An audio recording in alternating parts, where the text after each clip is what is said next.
3. Acorn Kisses and Jealous Fairies.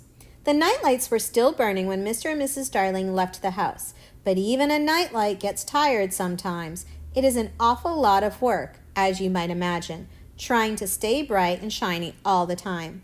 Wendy's light went out first. It yawned, and yawns being contagious, the other 2 lights promptly yawned as well.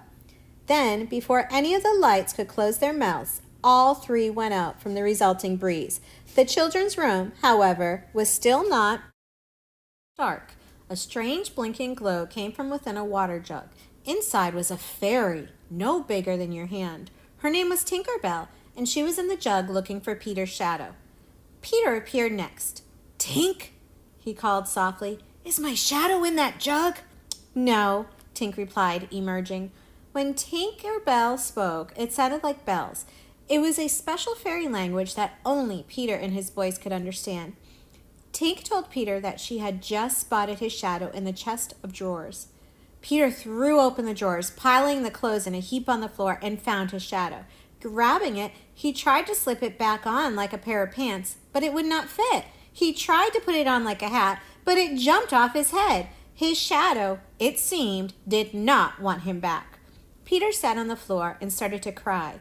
His cries woke Wendy, and she sat up in bed.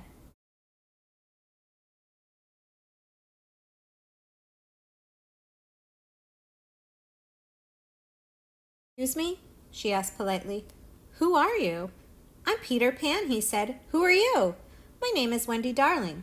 I live here." "I live second to the right," said Peter, "and then straight on until morning." "That's a funny address," Wendy said. "I don't see what's so funny about it," Peter huffed, embarrassed. "Well, what do people write on the envelope when they send you letters?" Wendy asked. "No one sends me letters," Peter said in a low voice. Now he was not only embarrassed, but sad, too, about his lack of letters. "When your mother gets letters?" Wendy tried weakly. "Oh, I don't have a mother," Peter said in a normal voice. The funny address and the lack of letters had bothered him briefly, but mothers, he felt, were overrated. Wendy, however, a funny address, no letters, and no mother, seemed incredibly sad. "Oh, Peter, no wonder you were crying," she said. She got out of bed and ran to hug him. "I wasn't crying about not having a mother," he huffed. "I was crying because I can't get my shadow back on. Do you have any glue?" Wendy smiled. How exactly like a boy. "You can't glue it back on, silly. It must be sewn on. I will do it for you." Feeling very important, Wendy got her sewing kit. Within minutes, the shadow was back where it belonged, even if it was a bit wrinkly. Wendy wondered briefly whether she should have ironed it first. "Yippee!" Peter cried, twirling in front of the mirror. "Look at me and my handsome shadow." "A thank you might be nice," Wendy suggested. "For what?" Peter asked. This made Wendy so mad that she got back into bed and covered her face with the blankets until Peter apologized. "I'll forgive you if you give me a kiss," Wendy said, turning her cheek to him. She was of the age when she was starting to think about kisses. Peter hesitated, confused. Finally, he dropped an acorn button into her hand. Realizing that Peter was not quite that age yet and not wanting to embarrass him, Wendy politely thanked him and said that she would wear his kiss on a string around her neck. "How old are you?" she asked. "I don't know," Peter said. "I ran away on the very day I was born after I heard my parents talking about what I would be when I grew up." "Why?" Wendy asked. "I didn't want to grow up," Peter said simply. "Now I live with the lost boys and the fairies." "Fairies?" Wendy breathed wide-eyed. Immediately, she began to ask Peter everything she could think of to ask about fairies. "You see," Peter explained, "when the very first baby laughed for the very first time, its laugh broke into 1,000,000 pieces. Each piece then became a fairy." This talk of fairies suddenly reminded Peter of Tinker Bell, who was being awfully quiet. He rose to look for her. Wendy jumped up, excited.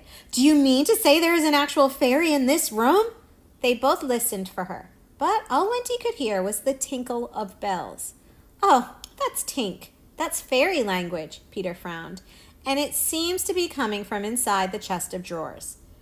Suddenly, Peter laughed. He realized he had locked Tinker Bell in the drawer. She must have flown in when he reached out for a shadow. Oh, how she screamed when he let her out. Tink, he said, watching her fly around the room in a fury. Such language! What's she saying? Wendy asked, watching the angry blur. I do wish she would stand still so I could see her. Will she be my fairy? Tink, Peter said. Stand still for a second, would you? Wendy wants to see you, and for you to be her fairy. Tinker Bell clinked something angry in reply. She says you are a huge, ugly girl, and she can't be your fairy because she is my fairy. Well, Wendy huffed, she is not very polite. Peter had to agree.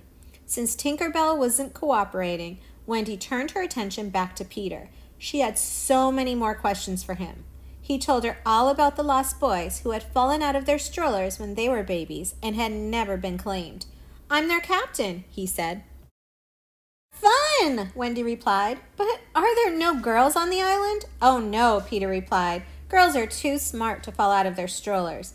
What a nice thing to say, Wendy replied, blushing. Suddenly, Wendy screamed. It felt as if someone had pulled her hair. That must be Tink, Peter explained. She certainly is being naughty today. Tinker Bell told Peter that she would continue to misbehave so long as Peter kept being nice to Wendy. Just like Mr. Darling, it seemed that the little fairy suffered from one enormous case of jealousy.